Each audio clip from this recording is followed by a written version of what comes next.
Today, we're diving into the incredible wisdom from A Wife's Guide to ALS Care. Now, right off the bat, this isn't some dry medical textbook. Not at all. Think of it as a guide to partnership, to resilience, and to how love can actually evolve when faced with huge challenges. We're going to focus on its most powerful message, how to turn these challenges into a shared journey that actually brings you closer.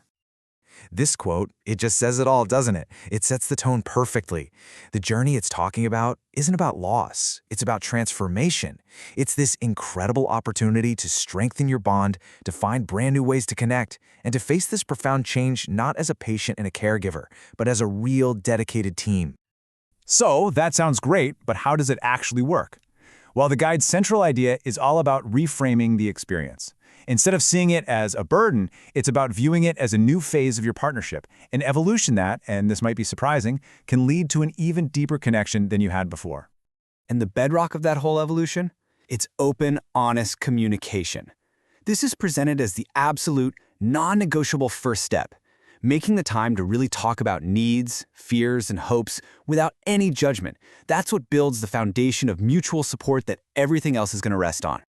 Okay, so once you have that foundation, we move to the internal landscape. This whole section is about emotional resilience. The challenges you face inside and the strategies for navigating them not just as individuals, but as a truly unified couple. One of the biggest emotional hurdles, for sure, is the sheer weight of uncertainty. The unknown progression of ALS can cast this long shadow, and that can make it really tough to stay present and positive. So, the question is, how do you manage that feeling? Together. Well, the guide offers these beautifully simple yet really powerful shared activities. See, it's not about one person managing their stress all alone. It's about things like using guided breathing apps together, finding closeness through adaptive yoga, or even seeking counseling to focus on growing together through this whole experience. I love this slide because it shows the power of a simple mindset shift. On one hand, it's so easy to feel overwhelmed by all the new responsibilities. But on the other hand, by consciously reframing these new routines as teamwork moments, a daunting task becomes just another opportunity to connect and support each other.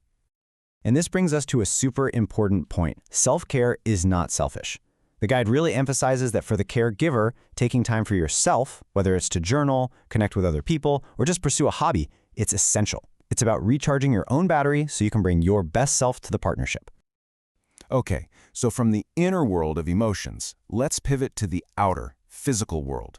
This is all about the practical, tangible adaptations a couple can make to their environment, turning potential obstacles into these amazing showcases of collaboration and creativity.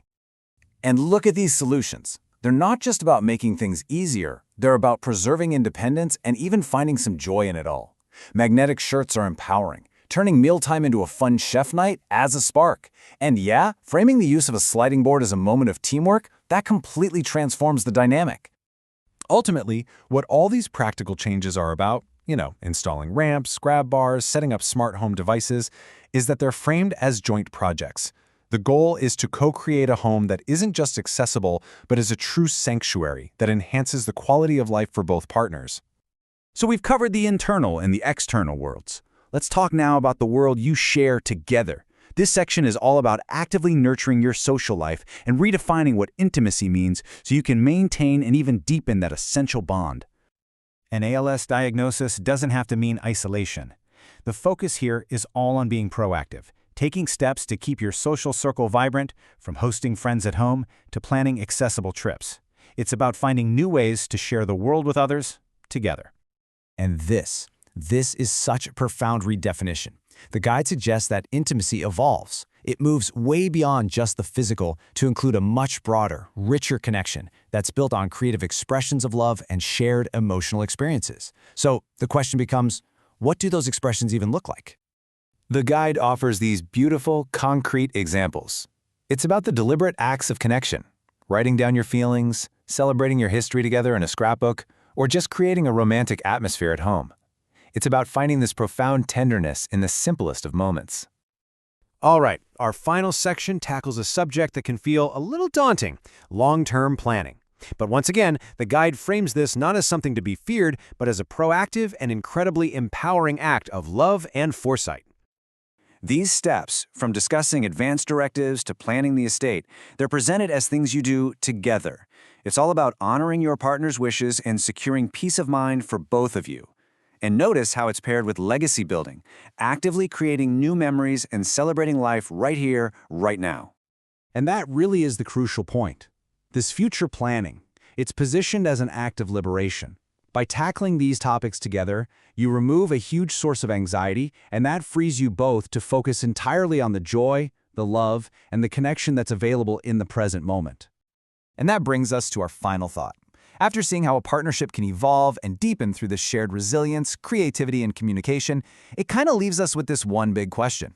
What does a journey like this truly teach us about the boundless, adaptive nature of love itself?